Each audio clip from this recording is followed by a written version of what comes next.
The latest news, recaps, and analysis of AEW and WWE. Get a unique perspective from a wrestling fan of over 25 years. Here's your host, Jaydee.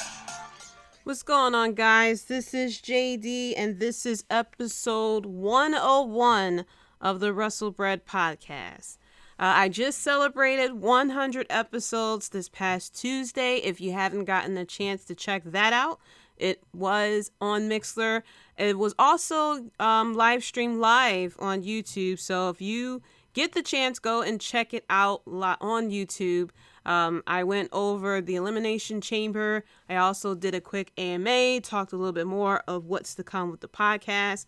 And once again, I just want to thank everyone for all their support this past 100 episodes. It's just been a blast, and I can't wait till we go on and celebrate episode 200. So to all my friends, all my podcasters, even you who don't interact with me at all or anything, you're just listening, I really appreciate you. So we had a lot of news that happened this week. First of all, the biggest news is that Paul Wright, formerly known as The Big Show, is All Elite.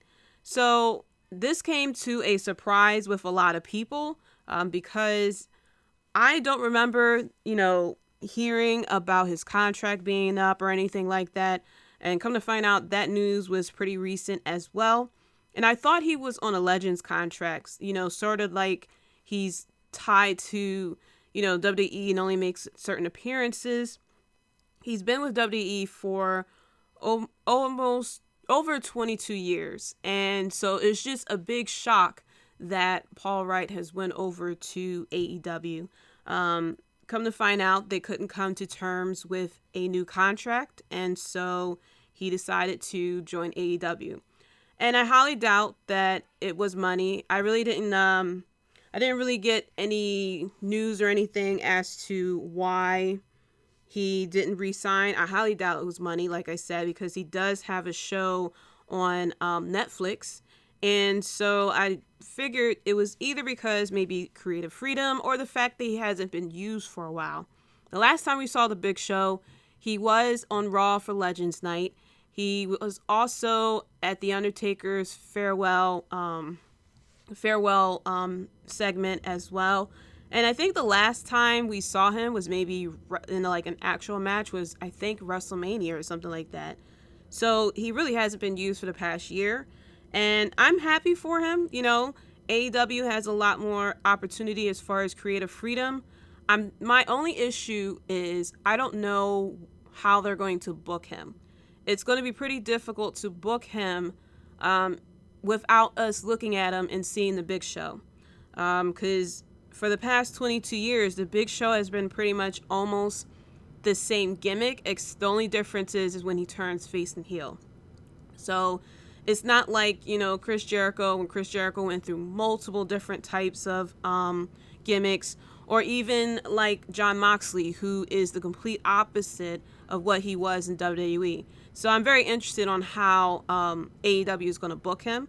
Not only is he going to be in the ring, but he's also going to be doing commentary for a YouTube series for AEW called AEW, I think it's called AEW Revolution or Evolution or something like that. It's a new YouTube series, and I think it comes out on Mondays. I don't really know what this YouTube series is about because they already have AEW Dark, and I had checked the numbers for AEW Dark. This past episode of AEW Dark did almost 300,000 views. But my only issue is AEW Dark is mainly for the people who we don't see on AEW Dynamite who would be considered quote-unquote jobbers. For example, like Lee, I think his name is Lee Johnson or something like that, who had teamed up with Cody Rhodes a couple of weeks ago. His record was like 0-29 because of AEW Dark. And he got his first win when he came up on the main roster. Truthfully, I think records on AEW Dark really shouldn't count because it's mainly people who are losing. And plus, it really wouldn't be right for people, who go down to AEW Dark and probably could possibly get a winning streak and then is able to come up to AEW Dynamite. No one who watches AEW Dynamite really heard of this person, and then they immediately get like a title shot or something like that. So I really think that, records in AEW Dark really shouldn't count.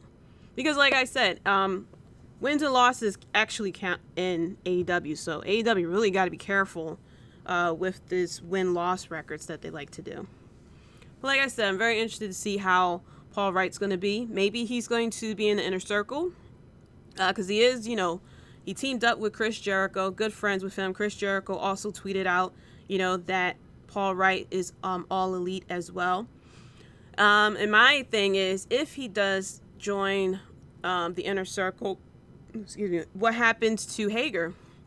Because you can't really have two big guys in a group, because you can only have really one big guy. And Hager is just kind of there. Hager really, I don't think he does anything for anyone.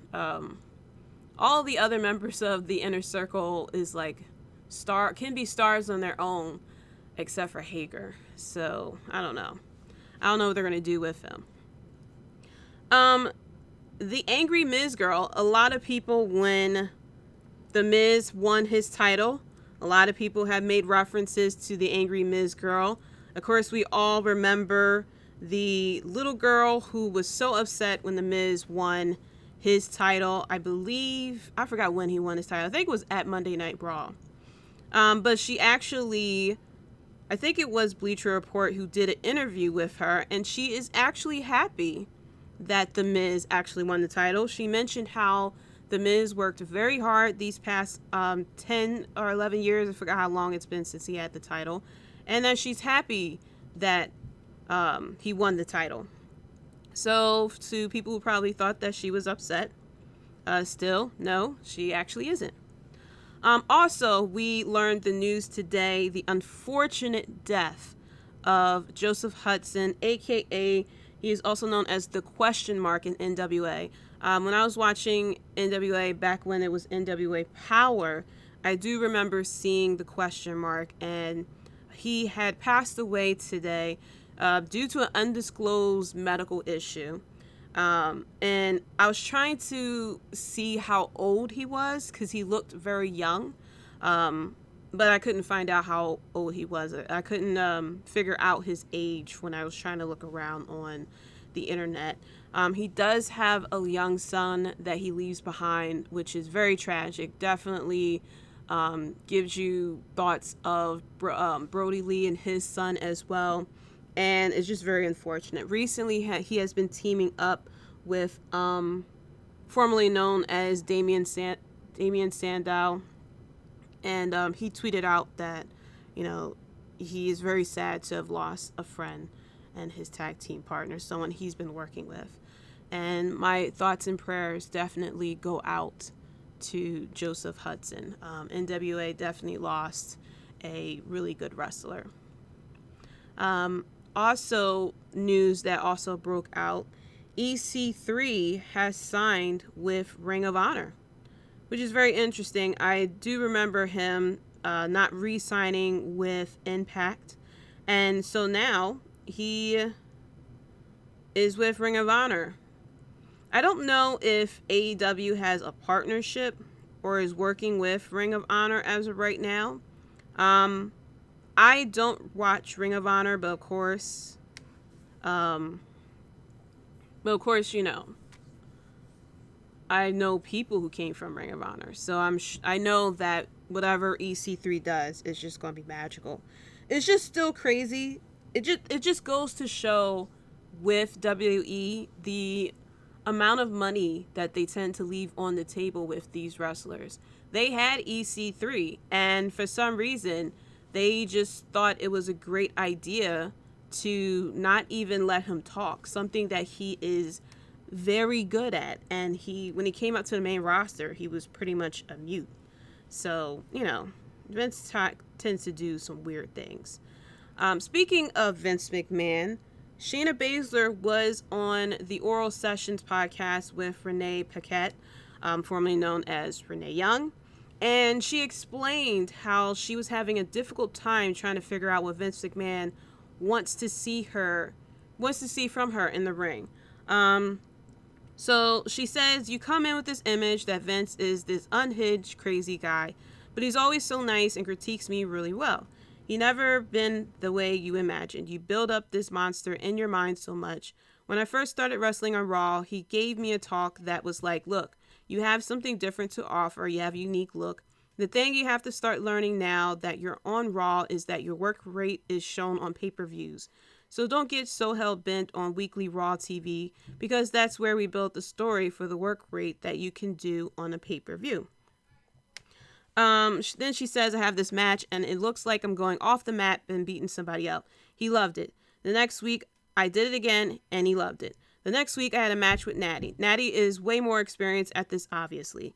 Natty was trained with me in an MMA gym. I said, let's shoot around a little bit and then we'll get to what we need to get to. We do it. He hates it. I went in the back and he said, it looks like you're just fighting each other. He makes us do it again. This was when we were starting to do the stuff at the Performance Center and we were recording some episodes and doing some live. He had us do it again right away. I was flabbergasted. I was still new and I didn't know how stuff is. Then she goes on to say that they go out and do a match that she basically calls to me and it's a normal match. We go on the back and he loves it. I'm so confused at this point. We did hit lock, takedown, drop down, leapfrog. I don't understand. Then she says that she went to go see him and she said, I know I have what no one else has. I know I can bring a certain legitimacy to this that no other female has. I don't know how to figure it out week to week yet. Just give me a chance. You'll never have to worry about me being in shape. If you want me to go out there and wrestle the same match 100 times, I'll do it. I'll figure it out. Just give me time. I'm just letting you know I'm aware I don't have it. Just give me time. I'll make you money.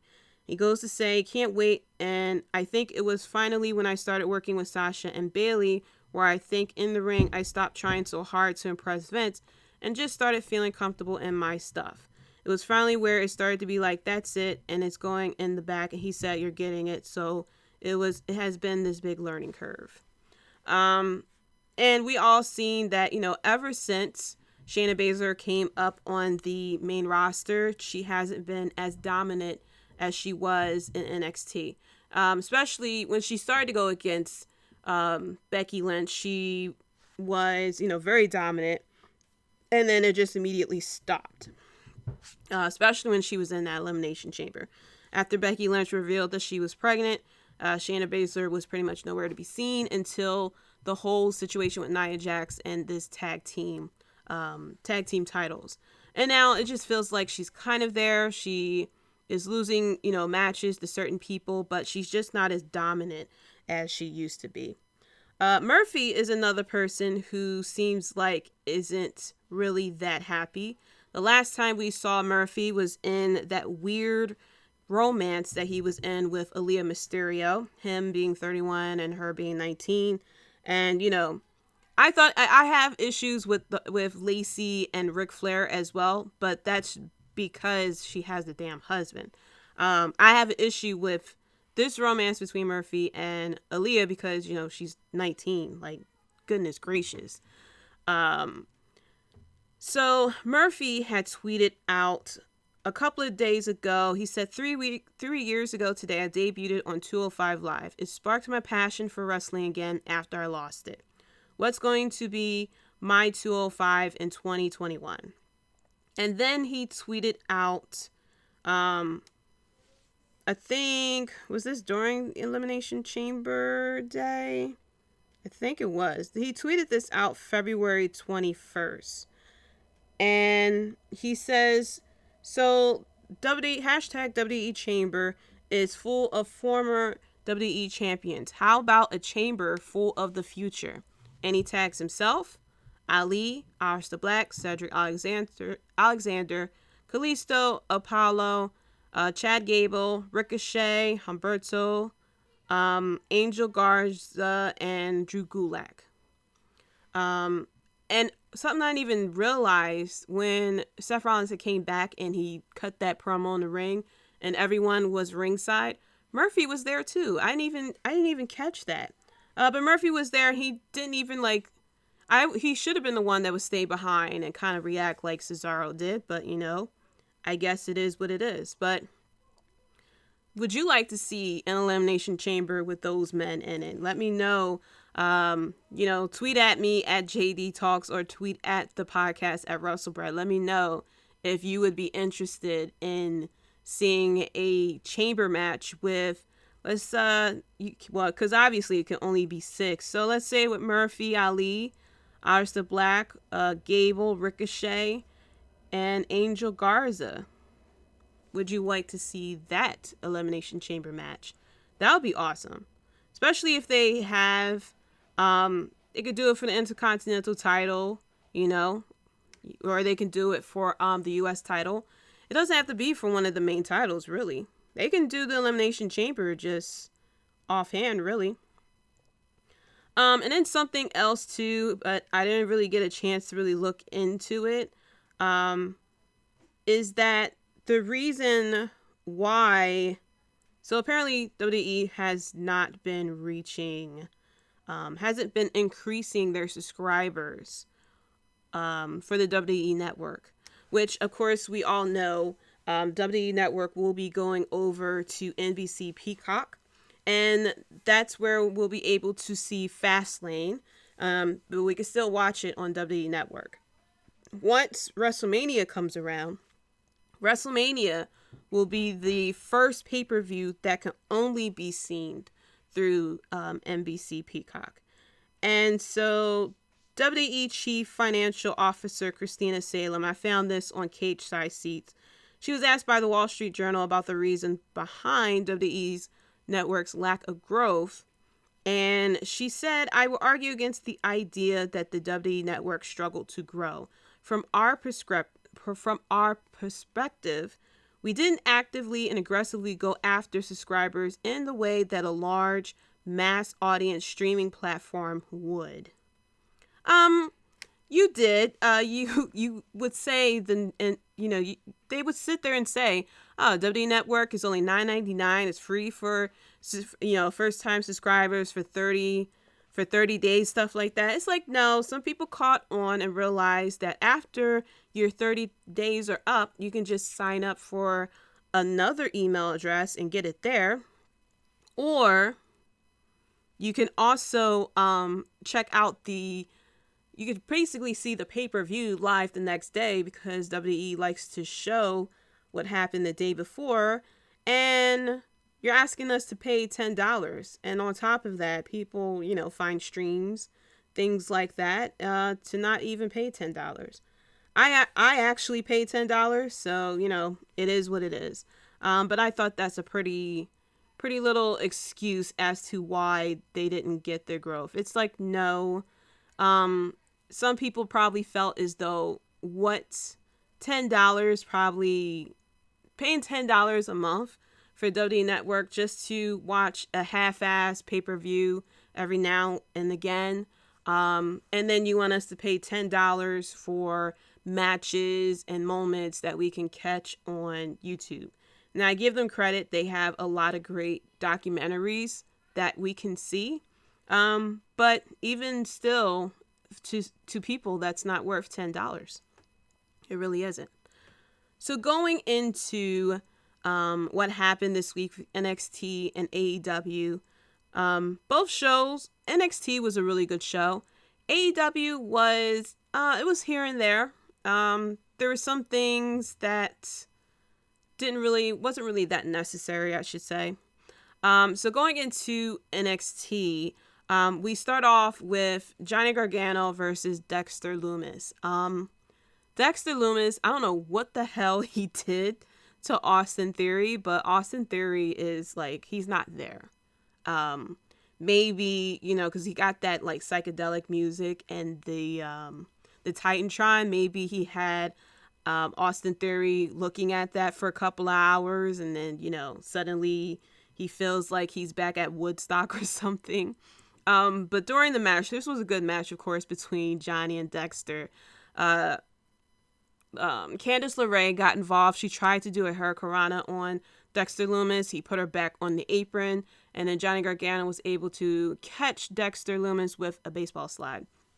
And then, I forgot who it was, slid a chair into the ring for Austin Theory to attack Dexter Lumis while the referee was distracted. Austin Theory went to hit Dexter Lumis with the chair, and he kind of, Dexter Lumis, had his back turned at first, and he turns around, sees Austin Theory with the chair, and then Austin Theory, was looking at his eyes, and it was, not really that he got entranced, but he was just looking at him, and he, slowly put the chair down, and I think he was saying, I'm sorry, and this, that, and the third. And then Indy Hartwell was sitting there trying to shoot her shot with Dexter Lumis. He definitely has a unique look. Those burning blue eyes would probably do something to a woman. But she was sitting there waving hi and, telling him to call her and stuff. I highly doubt that Dexter Lumis was sliding to her DMs.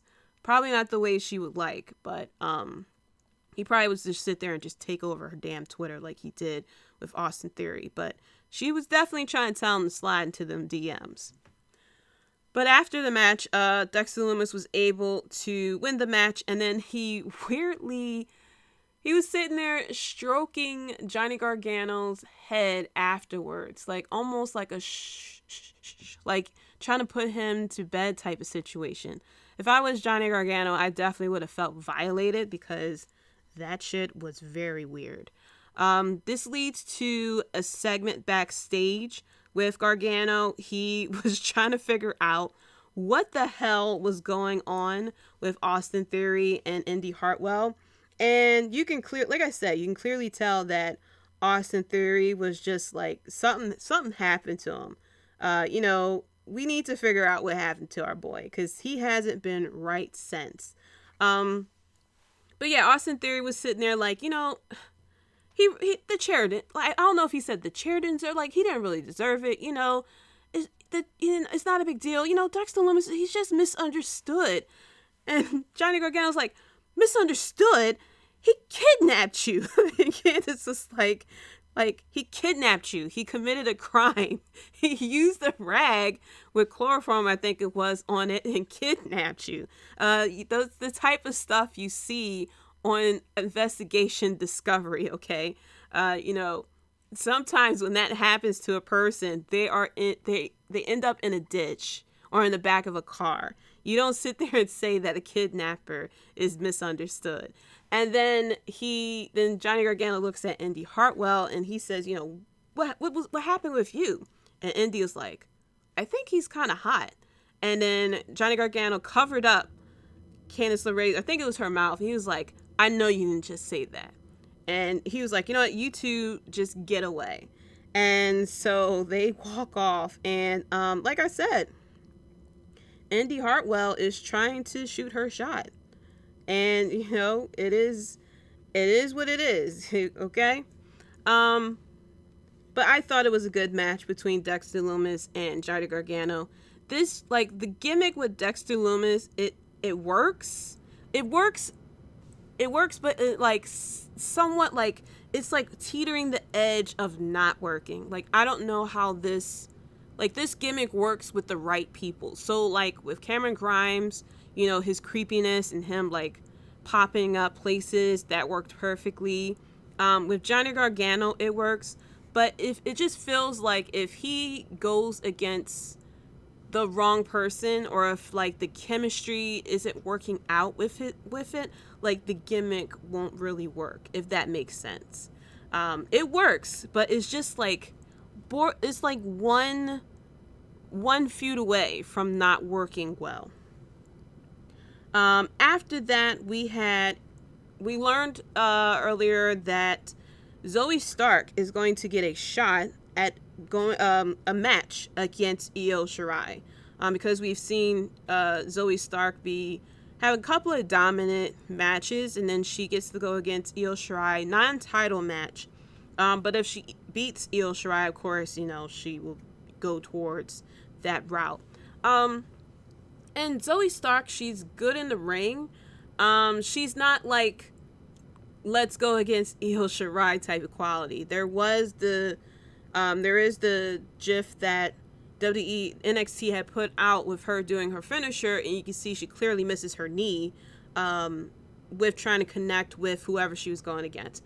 I don't know why NXT used that or WWE used that part to kind of display her, but I had looked her up to see where she came from. It looked like she came from Shimmer, if I'm not mistaken.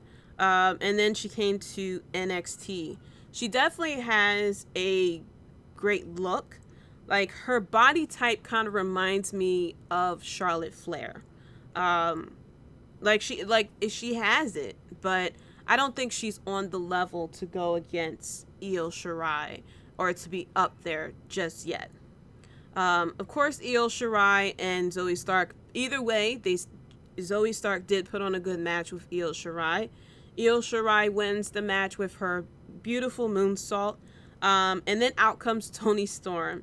And Toni Storm tells her, you're out here wrestling and literally anyone except for me. She said, of course, you can beat a nobody like Zoey Stark, but, she said there's a reason why you pinned Mercedes Martinez instead of me, and that's because you can't beat me. And she said, to pretty much, she was like, I deserve a title shot. And Io Shirai told her, name the place and time and she'll be there. And Toni Storm was like, go find William Regal and make the match. And so next week we're going to have Io Shirai versus Toni Storm for the title, which I know that's going to be a good match. And I know eventually she has to lose the title, but I'm not ready for it, because I know soon as she loses the title, that's it. That is it. That's going to be the end of her, because she's going to go up to the main roster, and it's not going to work out well. If she goes up to the main roster and she's able to survive and she's able to keep her gimmick and stuff like that, then, that would be completely awesome. And that would be completely awesome. But I know what's going to happen, because it happens all the time. It happens all the time. Because Vince McMahon doesn't know how to handle certain type of wrestlers.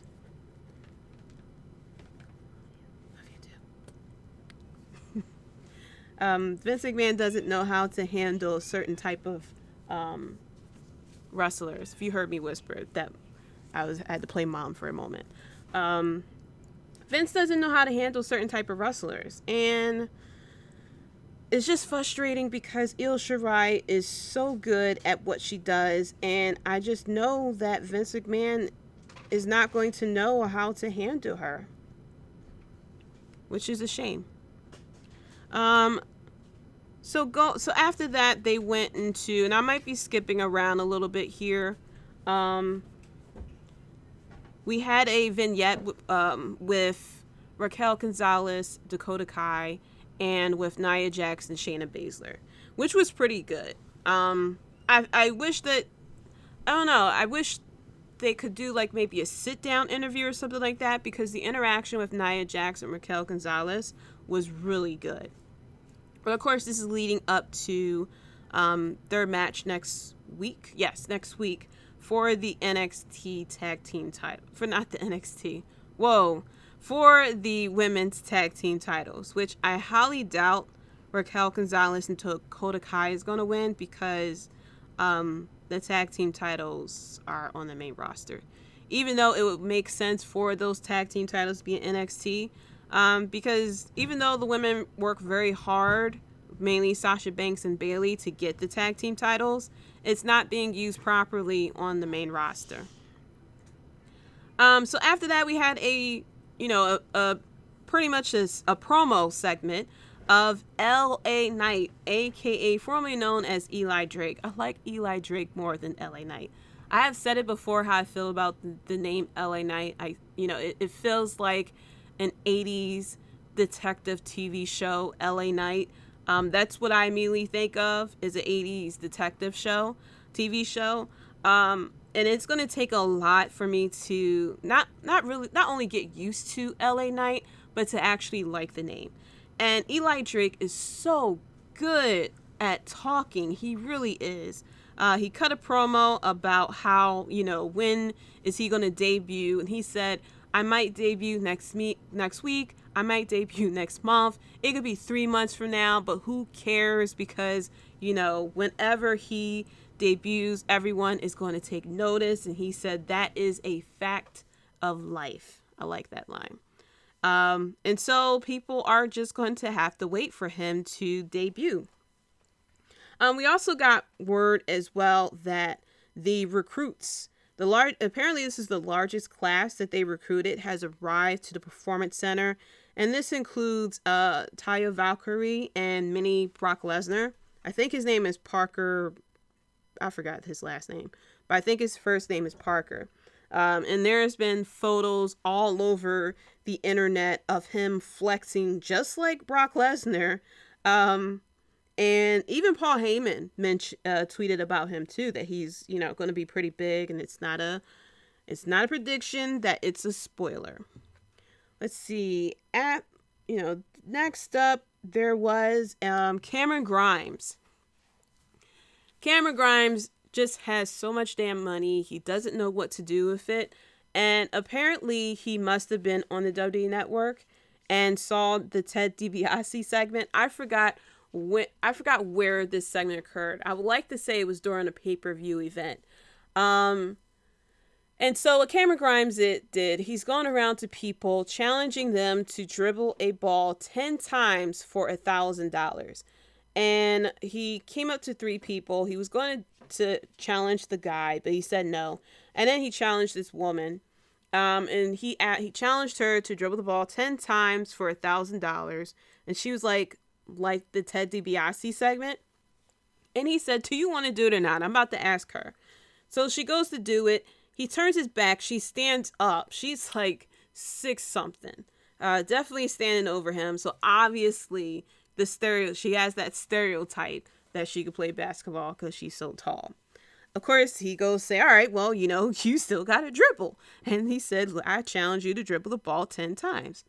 And so she goes to dribble the ball, and then he goes to try to kick it away, like Ted DiBiase. And she shows more skills that she can actually dribble the ball and play the game. And she was able to bounce the ball 10 times. She told Cameron Grimes to pay up, and he did. And so later on that day, he asked someone else to bounce the ball 10 times. That's my crazy cat. I'm surprised my crazy cat didn't show up on my YouTube stream because she likes to jump up on my desk, and that she was like not running around or anything because she normally likes to do that from time to time, especially when I'm recording because she's bored. But going back to what I was saying, Cameron Grimes then challenged someone else to dribble the ball 10 times, and they also said, like Ted DiBiase. And so he was like, dribble the ball 10 times, I give you $1,000. The guy goes to start dribble, and Cameron Grimes punches him square in the face. And he starts laughing. He said, Ted DiBiase. And he said, Ted DiBiase can kiss my grits. Threw the money in the air, and then walks off and leaves the money on the ground. So when the guy wakes up after getting knocked the fuck out, he's going to have the money anyway. So I really didn't understand why did he challenge him if he was going to end up with the money anyway. But if you don't know the Ted DiBiase segment, Ted DiBiase, I think this was back in the 90s, I think it was, this infamous segment that he did. And a lot of us who saw it live absolutely hated Ted DiBiase after seeing this. Ted DiBiase comes and he mentioned how this was in 1989. Ted DiBiase comes out and says that, he is going to give out money. And he said that he is going to give cash to anyone who could bounce the ball 15 times. And so they pick out this kid. And there was this little black kid. And he told the kid, you know, I'll pay you $500 to bounce the ball. Now, Ted DiBiase definitely healed it up and sat there and was like, you know, look at this kid, is straight up poverty or anything like that. And so he, like I said, challenged the kid to dribble the ball 15 times and he'll get $500. So the kid goes to start dribbling it. And he goes to bounce the ball. And once he gets to 14, Ted DiBiase kicks the ball. And the look on the kid's face, he was just so heartbroken. And, you know, everyone was so upset that Ted DiBiase did that. A lot of people, I mean, it was the straight up biggest heel thing. Like, of course, you know, that type of segment probably wouldn't be able to be done in 2021. People probably would have, you know, yelled out different things and then try to get Ted DiBiase canceled. But back then, you know, you hated Ted DiBiase for it, but rewatching it today is the funniest thing ever. It really is. But yeah, that's what Cameron Grimes had tried to do. Then we also had a match between Kacy and Xia Li. Kacy and Kayden Carter comes out, and we had Xia Li, who was out with the Mortal Kombat character. Now, my guys over at Clark Street Wrestling Podcast, they actually talked about this character, and they actually had they actually went into a lot of detail about it. And so apparently this is a person who had lived for a very long time, and it has to do like with a dynasty. I'm going to do a terrible job trying to explain this, but apparently there was this dynasty from like hundreds of years ago. It was a man who like ruled a dynasty, and his daughter had took over the dynasty, but she was able to like find like a sort of immortality. And so she was able to live long, but the dynasty that she had was destroyed. And now she is trying to redo this dynasty with Xia Li and Boa. But I'm not quite sure who the old guy was in those vignettes. So that's what their theory of who that person is. But still, it's a Mortal Kombat character to me, because you cannot tell me you will not see her in Mortal Kombat 11. Maybe 12, because 11 is already out. Like, you cannot tell me that if Mortal Kombat had a created character, that if somebody were to create a character in Mortal Kombat, that wouldn't look like her. You can't tell me that. But anyway, suddenly now, Kacy and Kayden Carter decide to actually care for Xia Li. Even though now that Xia Li has gotten this training, she's like unstoppable in the ring. But now all of a sudden they care for her. They want to know what happened to their friend. But they didn't have this energy when she was being shown in vignettes, you know, getting struck so many times and having to kick Boa in the chest. Like, y'all didn't even call the girl to, you know, see like, hey, are you okay? But anyway, we had to do this to get a feud. So now we had Kacy versus Xia Li. Towards the end of the match, Xia Li had attacked Kacy Carter on the outside. Kacy on the outside. Kacy had her leg on the steps, and Xia Li stomped on the leg, injuring Kacy's leg as well. And then she dragged her by her hair up the steps and into the ring. And you can see Xia looking back at that Mortal Kombat character, who wasn't moving at all. Like, I thought it was just a prop. I didn't really believe it was a person, because it kept that same weird lean forward stance for the whole match. And every single time we see this person, it's leaning like in it's sitting very awkwardly. Like, it's not comfortable to sit the way that she sits. But anyway, until we saw, you know, the one week where the finger moves, the long ass finger. That's very creepy. But yeah, you see Xia Li looking back at the Mortal Kombat character. The match gets stopped because, of course, Kacy can't continue on. And then Kaden tries to talk to the Mortal Kombat character, but Boa, pulling up a straight Secret Service, puts his hand up and her face is like, pretty much like, the buck stops here, ma'am. You can't go any closer. Like, he was straight up security guard, put up his arm, was like, you're not going anywhere. Kaden Carter was like, what are you doing? And what did you do to her and stuff like that? And I'm saying, like, where was this energy? Like, it was like she was gone for like maybe 3-4 weeks with these vignettes. And then even when she came back, when she was sitting there attacking people, y'all was too busy trying to go after the Dusty Rhodes Classic. But y'all could at least took 5 minutes out the day to try to call Xia Li and figure out if she's okay. But while Kaden Carter was outside the ring, Xia Li then gives Kacy a spinning back kick. Kaden goes into the ring, and Xia Li says, "You're next." It's like, ooh, go ahead, Goldberg Jr. Let's see. So then after that, we had... I'm missing a match, I think. Yeah, we had the match against...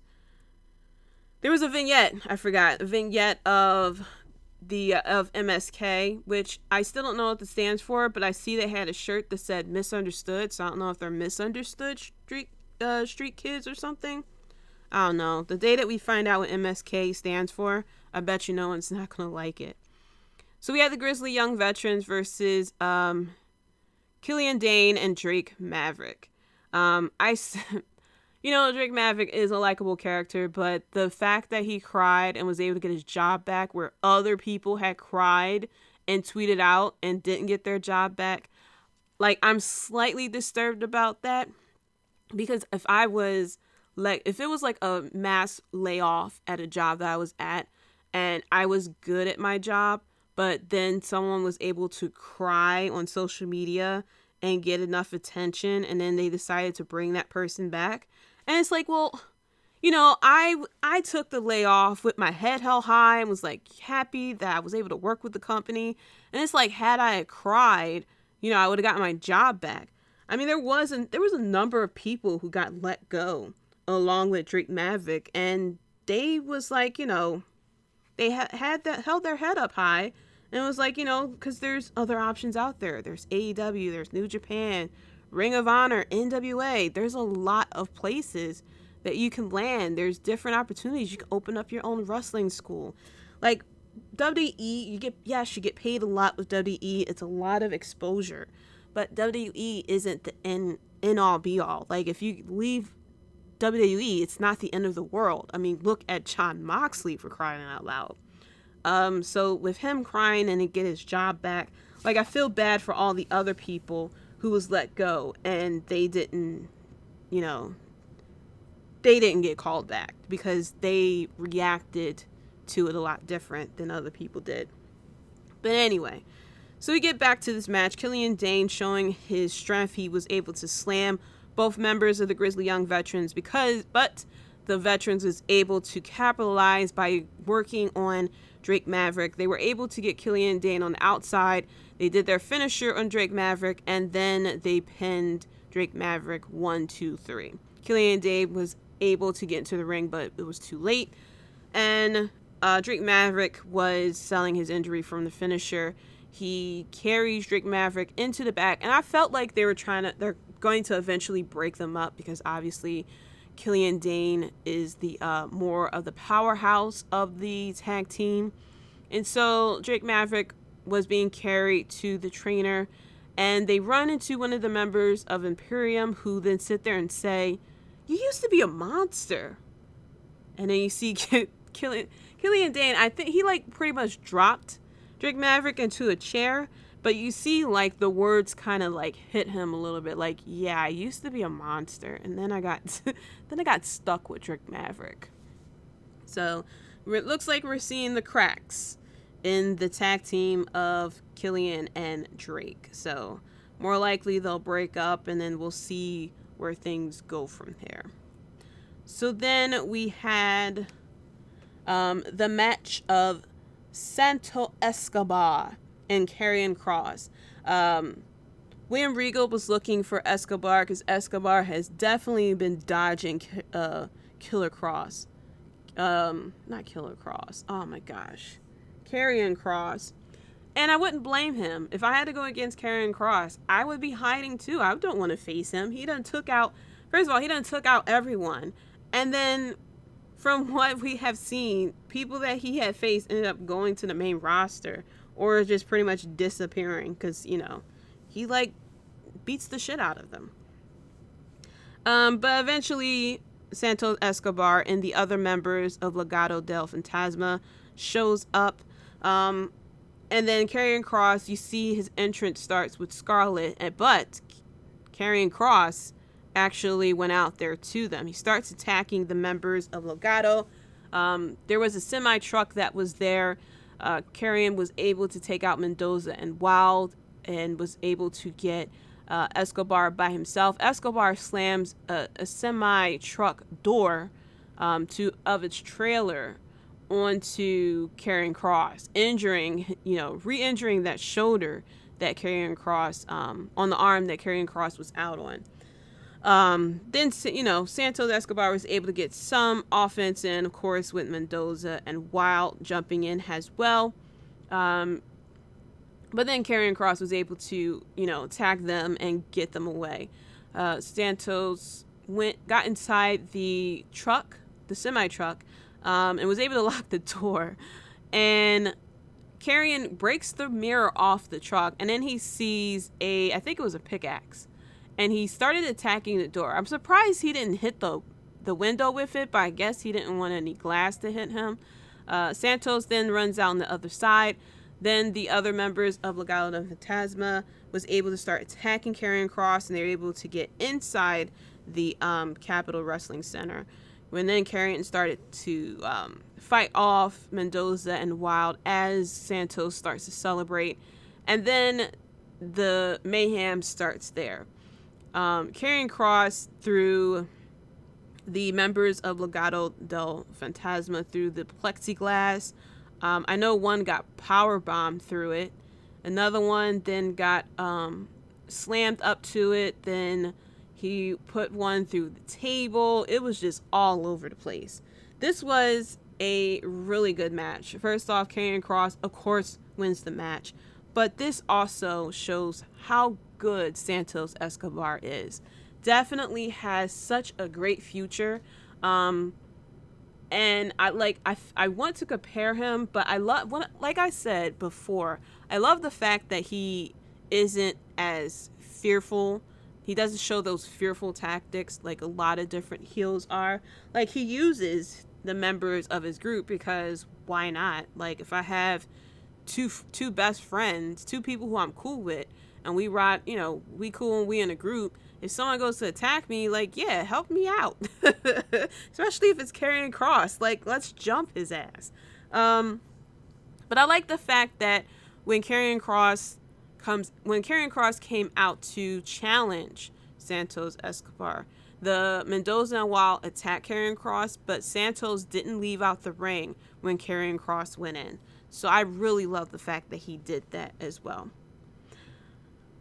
This was a very good match, of course. Karrion Kross is so good at what he does, and Santos Escobar showing us why he is the Cruiserweight champion.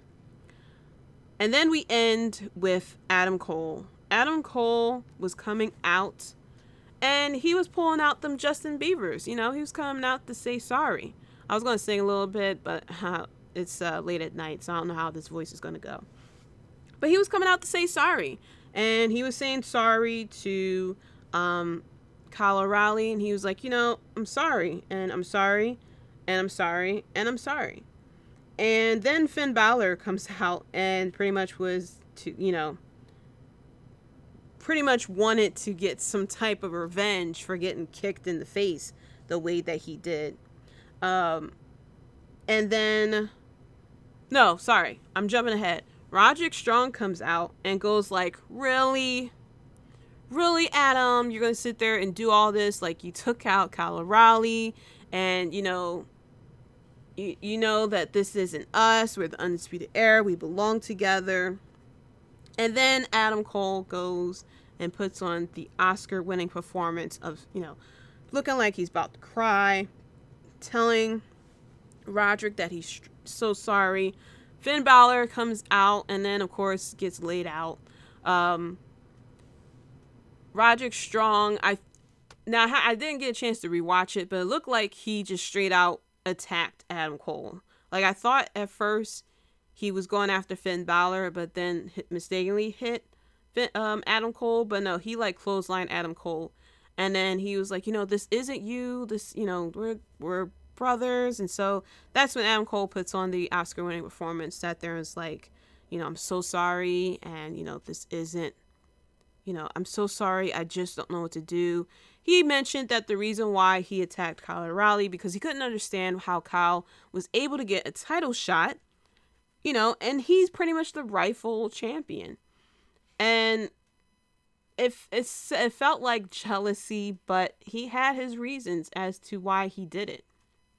But he said, it's his brother and that Kyle O'Reilly is going to be out for a number of weeks and that he was sorry. So Roderick Strong then, decides, all is good. He goes to try to give Adam Cole a hug, and Adam Cole hits the strong man right on the nuts. Gives Roderick Strong a low blow. Roderick Strong drops to the ground, and Adam Cole does his greatest Randy Orton impersonation by calling Roderick Strong stupid. Stupid, stupid, stupid. And maybe Roderick Strong was stupid to actually think that Adam Cole was actually going to sit there and play face. I have to say, heel Adam Cole is very fun. Face Adam Cole is cool, And like I always say, he's on Twitch. He is such a humble person. Very nice community that he has there on Twitch. So it's like night and day. When he is a heel, when he's such a nice person. But heel Adam Cole is so much fun. So much fun. I cannot wait. I haven't seen the matches between Kyle and Adam in, I think it was Ring of Honor, but I've heard that they are very, very good from a lot of people. So I cannot wait for this feud. Like I always say, friends and family make such good feuds. There are very, very few exceptions. I'm looking at you, Bella Twins. But normally, whenever there's a feud between best friends and with family members, it is a very good feud and a very good match. So I cannot wait to see Adam Cole versus Kyle O'Reilly. Definitely is going to be a takeover because Kyle is out for 4 to 6 weeks. And I'm very happy that WWE clarified that it was just storyline injury instead of an actual injury. But Kyle O'Reilly will be out 4 to 6 weeks, so it seems like we're going to get him back in time for the WrestleMania takeover. So I can't wait. I cannot wait. So that is the end of NXT. Like I said, NXT was a pretty good show. NXT is normally consistently, it consistently is a good show. That has its moments where it will have segments that kind of like isn't 100% needed, but all in all, this week it was a good show. Going into AEW Dynamite, we start off with Jon Moxley going against Mini Ziggler, Ryan Nemeth. First of all, Ryan is very good at selling, similar to his brother. I'll never forget his selling of the Brutalizer from Pac. But with Moxley, he was pretty much playing like I'm dead type of situation. Very funny. Jon Moxley slaps the hell out of Ryan. I mean, damn near slaps the blonde out of his hair. It was to the point that Jon Moxley looks at one of the cameras and go like, ugh, like I really slapped him kind of hard, didn't I? Of course, Jon Moxley wins the match. He does the, I was about to call it dirty deeds, the paradigm shift onto Ryan, who then is dead. Afterwards, Jon Moxley cuts a very good promo, explaining his upcoming match with Kenny Omega, saying that he's addicted to wrestling and that pretty much he is willing to give it all that he got and is willing to pretty much die in the ring if need be. And I didn't even catch this last week because, like I said, I was like in and out of AEW Dynamite last week, so I didn't even catch the ending. But they're having an exploding barbed wire death match. Let me say this again. An exploding barbed wire death match. The only time that you see that type of match in America is in backyards. You see them on YouTube. I'm guessing that AEW got some bomb-ass insurance in order for them to have this type of matchup. If you don't know what an exploding barbed wire death match is, instead of ropes, it's barbed wire. And then there's going to be landmines in the ring that's just going to explode. And I could have sworn that it had to do with the barbed wire, that there are explosions on the barbed wire, but it looks like it's going to be something in the ring. So definitely expect blood and for you to cringe a little bit. This also happens in New Japan as well. Like, these type of matches are the matches you will see Cactus Jack and Terry Funk do.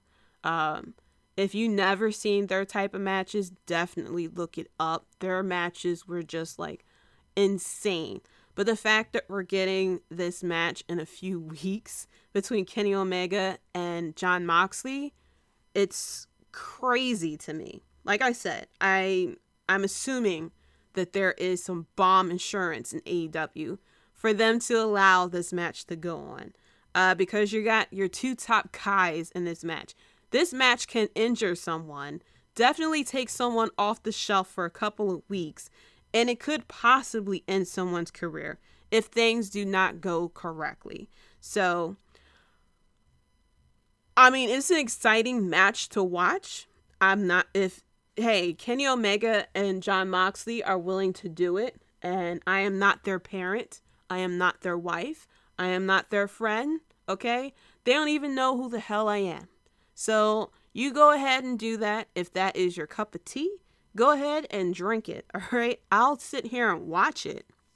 And I know I'm going to cringe because I'm going to be like, ooh, like, I just really hope that they will not severely injure themselves. They're going to be gone for like at least 3 weeks, 2 weeks, maybe, because that shit's going to hurt. It definitely is going to hurt.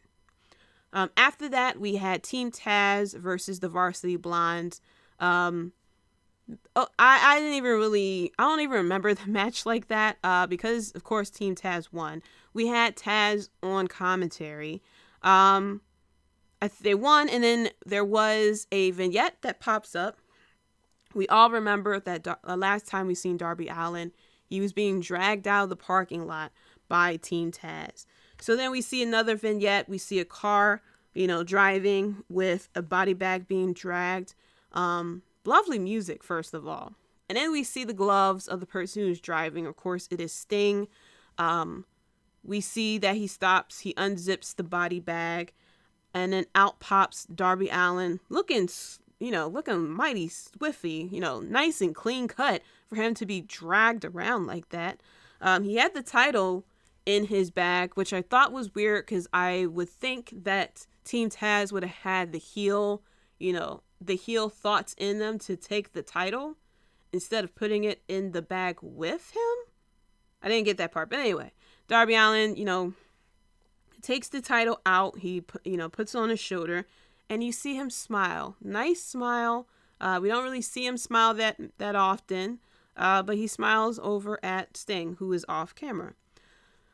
So then comes Sting's entrance. I still like the smell. I wish I could see how tiring it gets if we see it every single time. Definitely it's going to start feeling like Triple H's, like our dude Cody, that they do the whole snow thing and we see the vignette. I love the theme song though. But the snow thing is kind of cool. It's a very cool entrance. But they shouldn't really do it every single time Sting comes out. Just so it can feel special when it happens. Very similar to The Fiend. If you do, or I got a better example. Very similar to the Demon Balor. We don't really see his entrances that often, but when we do, it's, it feels a lot more special. So I think that's what they should do with Sting's entrances. He comes out with dragging a body bag, who we all thought was going to be Darby Allin inside. He opens the bag, and it is Taz's son, Hawk. Now, first of all, Taz is sitting right there. He sees his son. He goes, "What the?" But he sits there like, you're a dad. Go get your son. Go attack Sting. Sting is motherfucking 61 years old. And if I saw correctly, he didn't have his bat with him. So I don't know why you couldn't take a chair and, hit that back with the chair. Especially the fact that he took out your son. But of course, he points to, Sting points to the sky. We see Darby. He flies in with a zip line. Very circa Shawn Michaels, WrestleMania 12. And very similar to Sting, of course. And he comes in. He tries to kick Brian Cage. But of course, he was like 3 feet away from him. So, he just like kicked. And then he like drops down. Of course, Team Taz is watching Darby Allin, zip line in without preparing for the attack. Like, wow, that's a very nice rope there. So Darby attacks Ricky Starks with his skateboard, then he hits Brian Cage with the skateboard. And then we see Sting come in. Sting did a little bit of offense. He does the Scorpion Death Drop, if I remember that correctly. And he did the Sting Splash as well. Taz goes over to finally checks on his son, Dad of the Year, mind you. Then Ricky Starks and Brian Cage. Brian Cage is left in the middle of the ring. And we see Sting. Now, I give Sting props. He was trying to hide the fact that he was gassed a little well. Because I saw him take deep breaths. But then he kind of closed his mouth a little more to kind of hide the fact that he was a little gassed there. Because I'm sitting here like, oh, I was a little impressed. I was like, he did 2 moves. I thought he was going to start looking like Goldberg after that, like sweat pouring down, the face paint starting to get ruined and stuff. But he was gassed. But he was hiding it pretty well. You had to look really closely to see him taking them breaths. But he tried not to leave his mouth hanging wide open like you would see Goldberg though. But he did look a little gassed. I don't know how, like I said, I don't know how this match is going to turn out to be. Sting is 61 years old. I forgot how old Ric Flair was when he retired, but I don't think he was in his 60s. And we see that, Goldberg, is up there too. But, I don't know. Ric Flair was 56 years old.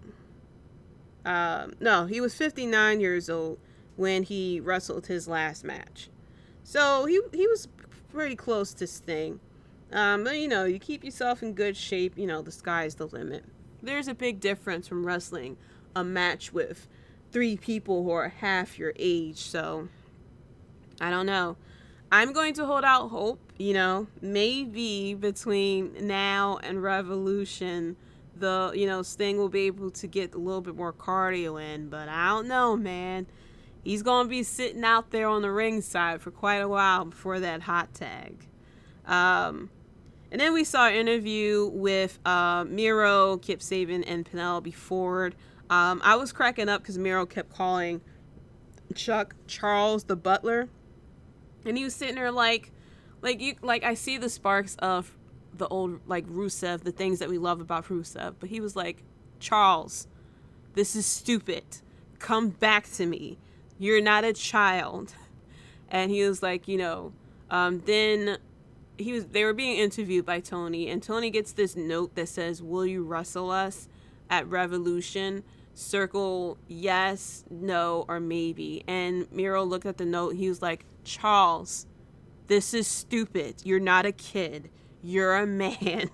And so I was cracking up at that. But it looks like we're going to get a tag team match at Revolution between Miro and Kip versus Orange Cassidy and Chuck Taylor. After that, we had Hager versus Brandon Cutler. Brandon Cutler has improved, but it's still Brandon Cutler with his like crazy behind win-loss record. And I was wondering what was the point of this match, but of course it was, for all about the Young Bucks in the Inner Circle. The Young Bucks showing us that they brought Papa Buck and Mama Buck, and they were showing off the truck, and they took a picture. Well, actually, Dad and the sons took a picture together, and Mom was the cameraman. But the Inner Circle attacks Brandon Cutler, and then it was actually Santana and Ortiz who came out to attack Brandon Cutler. Then the Young Bucks come out, and then we see we saw backstage MJF and Jericho, and they had Papa Buck with the fakest blood I ever seen. It looked like ketchup. Then they went and slammed him up against the truck so that his blood can smear on his son's picture. And I was cracking up at the selling of Papa Buck on when he got slammed on the truck. Because normally when you get slammed on something, you hit it and then you fall down. But instead, he hit the truck and he like stood on it for like a good 10 seconds. Slowly goes down a little bit and then stayed there for like another couple of seconds. And I immediately thought about this Turkish movie that had one of the funniest death scenes I've ever seen. And if you know what I'm talking about, it's this woman, she shoots the guy, and instead of him going down, he goes, and then the music goes, da, da, da, da, da, da, da. If you've never seen it, Google Turkish movie death scene. It is the funniest thing you're ever going to see. And there's this part where he was leaning on the dresser. She shoots him. He goes, and he slowly turns around and he slaps himself up against the wall, and he slowly like goes down a little bit, but he stops until she shoots him again. That's exactly what Papa Buck did. That's exactly how he sold that spot of getting slammed up against the truck. Of course, the Young Bucks get there, but Papa Buck already got attacked. I don't understand why he wasn't ringside with Mom like he was the other week, but, whatever. And where were and I guess, they left Papa Buck long enough for them to grab Papa Buck from wherever he is, drag him outside to the trucks, and it was able to summon a cameraman to film them attacking him. I'm probably just looking into this a little deeply. But yeah, it was just a little bit confusing to me. After that, we had Hangman Page versus Isiah Kassidy. Of course, this was all about Hardy, who was very upset that Hangman Page refused to join his team. Hardy was had interfered, and the Dark Order comes out to get Matt Hardy kicked out. Page was able to win, and then Matt Hardy said that he will attack anyone and everyone, and he would attack anyone who he cares about, including the Dark Order. And I think it was number 5 who he had attacked first. And so it looks like the Dark Order and Hangman Page are cool. That, they'll be friends and eventually maybe join the Dark Order, but I don't know how that's going to work out. So after that match we had for the women's number 1 contendership tournament, we had Nyla Rose versus Britt Baker. I like Nyla. At first I was like, I like Nyla with the blonde hair, but then I got a closer look at her hair and it didn't really look right. Maybe it was just me. But it looks like I can clearly see the blonde tracks in her hair. I'm not 100% sure. But this was a pretty good match. This is the type of match they should have had anyway. But for some reason, AEW just likes to do things. I mean, if I'm not mistaken, they had a segment too with Orange Cassidy.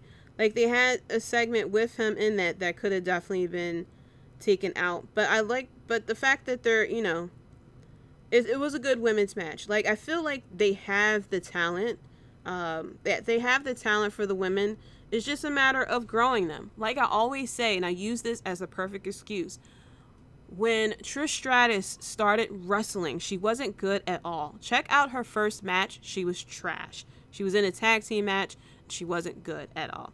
She learned to, craft her wrestling skills. Like, you can teach people to wrestle. Yes, it takes a lot to be able to wrestle good, but it takes practice. It takes learning. It takes not having, a fear, willing to be open-minded and learn to try to do different things. It's just, you just have to have the passion. And so I feel like they have, women there who has the passion for wrestling. It's just a matter of giving them the time to just learn the basics or learn how to wrestle and do promos and stuff like that. And just kind of like giving them the opportunity. I mean, they have, what the hell? It's my neighbor outside. I feel like they have, that made me forget my train of thought.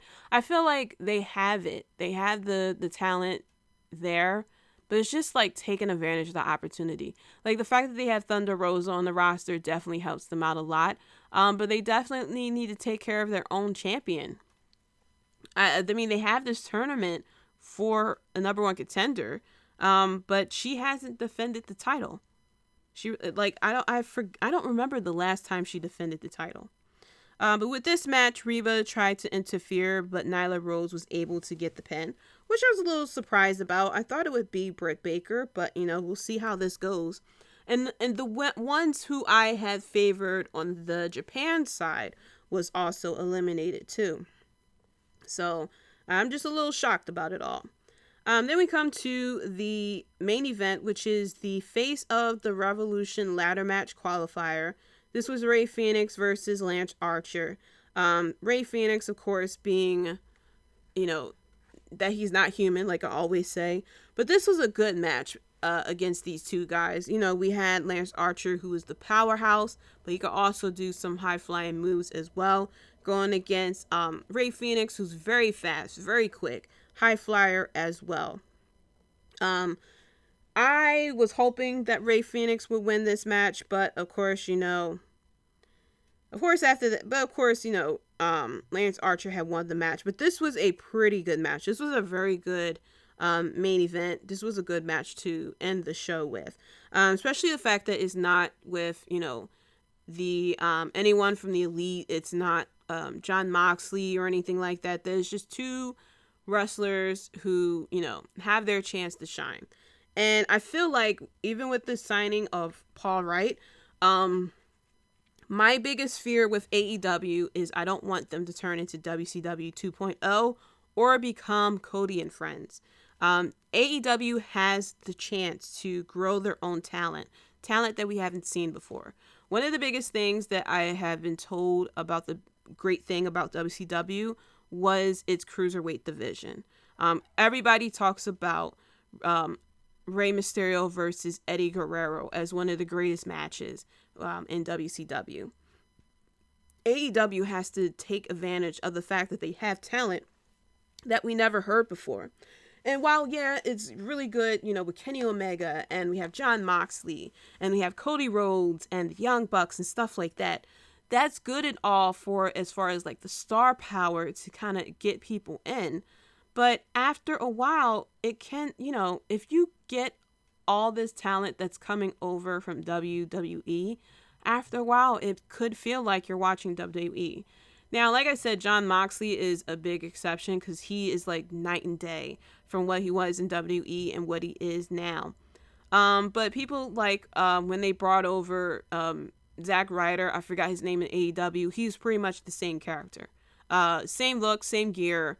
Probably, different music, but he had the same gimmick, and it didn't work out. You have to have your own grown talent. Darby Allin, definitely. Like I said, I like the fact that he is paired up with Sting.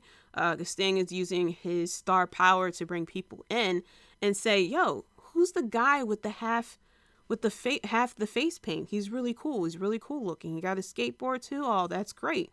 And then you see, oh man, who's that big guy over there with Taz?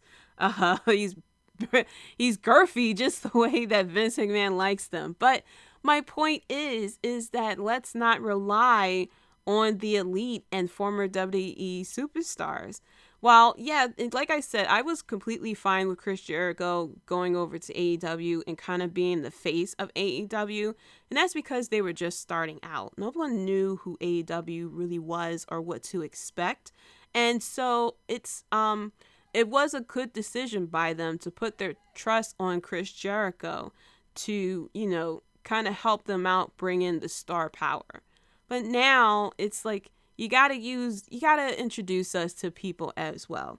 I like the fact that, we're getting to see Red Velvet. We're seeing Britt Baker. We're seeing Nyla Rose. We're seeing wrestlers who we never heard of. Or, we haven't heard of from New Japan, I would say. But AEW just has to be able to just take advantage of this and be able to grow their own stars and let it shine. That's what made NXT good. I mean, NXT had people, it's people who we heard from the indies, but for, people like me who didn't watch the indies, I've never heard of Sasha Banks before she came to NXT, or Mercedes. Haven't seen Charlotte Flair before. It's like a lot of wrestlers, especially now in NXT, who we haven't heard of or seen before, but they're getting this time to shine, and they're really good at what they do. I think AEW has the same chance as well. They have great coaches over there. They got JR, who can definitely help with talent.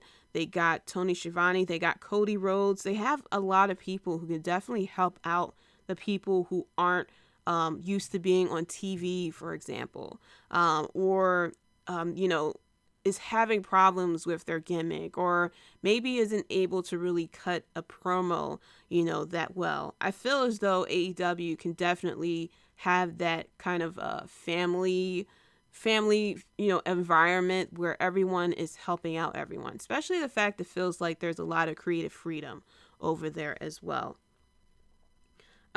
Overall, AEW Dynamite, it was a okay show. The main event was great. The women's match was good as well. The Hager and Brandon Cutler match was okay. I feel as though that we could have done without that match. I mean, if you wanted to sell the fact that, Papa Buck being attacked, you could have, attacked the Young Bucks or something like that. You could have attacked the Young Bucks, got them from behind in a backstage segment or something. The segment with Sting and Darby was really cool, especially with the vignette. In my honest opinion, and I might piss off some people with this match doesn't need the TNT Championship. I don't remember the last time Darby defended that TNT Championship, especially since Sting came on the scene. Because Team Taz isn't even going after the TNT Championship. They're going after Darby Allin, and they're going after Sting. And so I feel as though when Darby Allin, decides to, when he, defends his championship, quite honestly, I think he should lose the title. And I feel as though the title could definitely work a lot better if it's used by someone else and is being defended weekly like Cody Rhodes was doing. But I feel as though the TNT Championship isn't the highlight of this feud with Sting and Darby and Team Taz. So you might not like the fact that I'm, suggesting for Darby to lose his title, but I think he will be fine losing the title. He is teamed up with Sting, especially since if Sting does good enough, this could lead to a feud between Darby and Sting Sting, passing the torch over to Darby. Plus, Sting is signed with the company for a long time, so they're obviously going to use him for his coaching skills and helping out the younger talent. And I know that he can definitely start with Darby Allin. But all in all, this was a pretty good show. So that's it for the WrestleBread podcast. This is a shorter episode. This is about less than an hour and a half, but this was mainly a recap of NXT NXT Live and AEW Dynamite. Like I said, episode 100, I reviewed Elimination Chamber and a little bit of Raw as well. We got SmackDown coming up. This will be the fallout of the attack of Edge on the Tribal Chief. We're going to see what it comes from Daniel Bryan and his loss to Roman Reigns as well. We're going to also see what's going on with the IC title, what's going on with the tag team titles. Is Cesaro going to actually get his chance? What is going to happen as far as between him and Seth Rollins? Is Murphy going to actually be used on SmackDown now that he done tweeted out something crazy? Is Mustafa Ali and Kofi Kingston going to have their actual feud? And now we're leading off to Fastlane, which I think is on March 21st, if I'm not mistaken, about 2-3 weeks before WrestleMania. And then we're going to have WrestleMania week. I think this year they're going to do a Hall of Fame. I think they're just going to have the 2020 class as the 2021 class, if I'm not mistaken, unless they decide to do, I hope they don't do another class on that, maybe add a few names, but this could be the year that Undertaker gets inducted, but I don't think he should get inducted this year because he's going to take over the whole thing. But that's it for the WrestleBread podcast. Let me give my shout outs to Julian Rob Bates from Wrestling Court Podcast on TurnedMinds.com, Keita and Jay from the Keita and Jay Show, Chris from We Talk Next Podcast, which is featured on the Keita and Jay Show, Nando and Larry from Half K Podcast, Devin Hafiz from Clark Street Wrestling. Also shout out to Straight Talk Wrestling and Dirty Heels Podcast as well. Coming up next week, I'll be live again next Thursday at 9 p.m. on Mixler. Going to be recapping what happens on SmackDown, also what's happening with Raw, AEW Dynamite, and NXT. Hopefully we'll see what happens with the tag team championships. And this is, if I'm not mistaken, it would be the preview show. Yeah, it will be the preview show to AEW Revolution. So we're going to see the go-home show for AEW Revolution. And some people weren't really that happy with AEW Dynamite this week because it was a lot of segments of them constantly talking about what's happening at AEW Revolution. And it's slightly understandable because they have to convince us to pay $40, $50 for a pay-per-view when we have been paying $10 for the past, 7 years? It's been 7 years with the WWE Network, and we've been paying $10 a month for these pay-per-views. And so AEW has to come in and they have to convince people to pay $40, $50 for a pay-per-view. So they're going to try to push this pay-per-view as much as they can. I don't blame them for it because they have to convince us to pay $40 and to pretty much trust that this will be an awesome pay-per-view. You can find me on Twitter at Jaydee Talks. That's JAYDEE Talks. And you can follow the podcast at WrestleBread as well. You can find the podcast on Twitter, Facebook, Instagram, YouTube, and wherever you listen to the podcast. If you haven't already, you can check out the YouTube channel for episode 100. I streamed that episode live. It's a video podcast on there, and I had a lot of fun with it. I really did, interacting with the people who came in to stop by and say hi.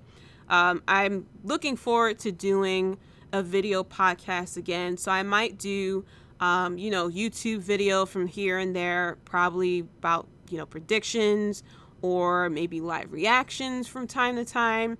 The sky's the limit for what could be done. But I am looking towards doing a live stream when the podcast turns 2. The podcast turns 2 the week of my birthday and the week of the WrestleMania as well. So I'm looking to do something big that week. I'm not 100% sure yet. I'm still, coming up with different ideas, but it's going to be exciting. I cannot wait. But let me know your thoughts. Let me know how you felt about AEW Dynamite. How you felt about NXT. Are you excited for AEW Revolution? Are you excited that Paul Wright is now all elite? But let me know your thoughts. And like I had said before, thank you so much for your support and listening for the past 100 episodes. And just keep on listening. And until next time, guys, peace.